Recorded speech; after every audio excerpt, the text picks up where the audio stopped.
जय हिंद दोस्तों, एक बार पुनः से स्वागत है आप सभी का हमारे ग्राम सभा के डिबेट में। और आज हमारे बीच उपस्थित हैं बहुत ही तेज तर्रार एवं अनुभवी नेता शिवशंकर राजभर जी एवं दूसरी ओर उनके सवालों का जवाब देने के लिए तैयार हैं युवा नेता एवं समाज सेवी अमित साहनी जी। तो आज हम सभी के बीच ये मुद्दा है कि एक योग्य प्रधान होने के लिए उसके क्या क्या क्वालिटीज होनी चाहिए, और दूसरा सवाल यह है कि अगर रूलिंग पार्टी का जो प्रधान है वो क्या क्या रणनीति अपना सकता है आने वाले चुनाव में। तो हम आइए जानते हैं हम इस मुद्दे पे शिवशंकर राजभर जी से। बहुत बहुत स्वागत है राजभर जी आपका हमारे शो में। वर्तमान प्रधान यही चाहता है कि जितनी भी पक्षी लड़ने वाले हैं और उनके जो आदमी हैं उनको मैं किस तरह फंसा लूं। कुछ अपने आदमियों को पैसा दे करके भेजता है और कहता है कि जाकर उनका मदद करिए, मदद करता है। कुछ ऐसे लोगों को भेजा जाता है, आप पे पैसा लीजिए, कुछ महिलाओं को दे दीजिए जो महिला के तराज हो, और उसको किसी तरह किसी मामला फंसा। और फंसाने के बाद वो प्रधान क्या करता है कि थाने में पुलिस से पहले मिला होता है। अगर वो लोग जाते हैं किसी मायने में आप छोड़िएगा मत। अच्छा। तब ये प्रधान बाद में जाता है और अपने ही पैसा से वो दे रखा रहता है, अपने ही पैसा से उसको छुड़ाता है। तब वो लोग कहते हैं इनसे बढ़िया वो नहीं है। यानी वो एक तरफ फंसवा भी देता है, दूसरी तरफ सहानुभूति भी बना देता है। यानी मारता भी वही है, बचाता भी वही। सही। और जो हमारा दूसरा सवाल है उसके लिए हम जवाब जानना चाहेंगे अमित साहनी जी से। जो हमारा दूसरा सवाल है कि क्या क्वालिटी होनी चाहिए एक योग्य ग्राम पंचायत के प्रधान में या सरपंच में, तो बताइए अमित साहनी जी। ग्राम सभा की प्रधान होते हैं जी, या ग्राम सभा की राजनीति वही व्यक्ति कर सकता है जो हर चीज के बारे में इसको नॉलेज हो। पढ़ाई तो हो ही, यानी कि बहुत ज्यादा पढ़ाई भी इम्पोर्टेंट नहीं, लेकिन उसके साथ साथ इसको राजनीति भी आता हो, बोलने का भी आता हो, और कैसे ग्राम सभा का विकास करेगा वो भी आता हो।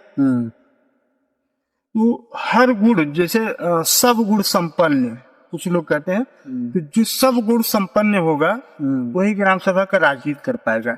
जो युवाओं को भी अपने माया जाल या जैसे भी, मतलब जैसे भी वो फंसा के रखे या अपने साथ रखे, महिलाओं को भी रखे, बुजुर्गों को भी रखे, और सभी का विकास कर पाए।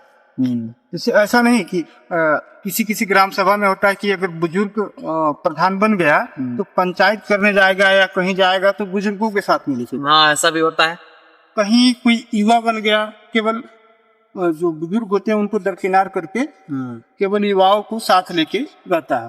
तो ऐसा नहीं, ऐसा व्यक्ति हो जिसके अंदर सब गुण हो, युवा से लेके बुजुर्ग और महिला सभी को एक साथ लेके चले, उसके अंदर विकास करने का क्षमता हो, किसी भी अधिकारी से लड़ाई लड़ने का या बात करने का क्षमता हो, तो ऐसा व्यक्ति ग्राम सभा का विकास करेगा। वैसा व्यक्ति का जरूरत, मतलब एक प्रधान के लिए, जैसा कि आप लोगों ने सुना अमित साहनी जी को, अमित साहनी जी बताया कि क्या क्या योग्यताएं होनी चाहिए, क्या क्वालिटी होनी चाहिए।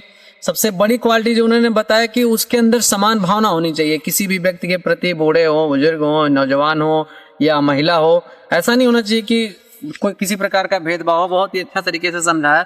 तो इस पे हम शिवशंकर राजभर जी की राय जानना चाहेंगे। बताइए राजभर जी, आप क्या बताना चाहेंगे, तो जैसा कि हमारे सहयोगी साहनी जी ने बताया।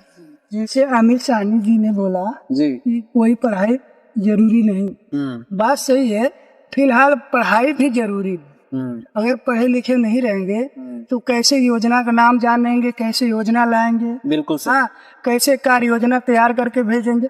पढ़ाई साथ साथ बहुत जरूरी है। बहुत सही, बहुत। तो आइए एक बार जानते हैं पुनः से अमित साहनी जी से कि जो हमारा पहला सवाल है कि जो रूलिंग पार्टी का प्रधान है उसके क्या क्या रणनीतियां हो सकती हैं आगामी चुनाव को लेकर। तो अमित साहनी जी बताइए, क्या लगता है आपको। ये रूलिंग पार्टी या कोई व्यक्ति जी, अगर वो कई सालों से सत्ता में है तो कतई भी वो सत्ता से हटना नहीं चाहेगा। बिल्कुल। अब एग्जाम्पल के लिए अगर उच्च स्तर का राजनीति ले लीजिए, वर्तमान में अगर सांसद देख लीजिए या विधायक देख लीजिए, कि वो चाहेंगे कि हम निरंतर बने रहे, बोले पार्टी छूट जाए, यानी कि हम भाजपा में है तो सपा में चल जाए, लेकिन पद हम बना रहे हैं। पद बना रहे हैं।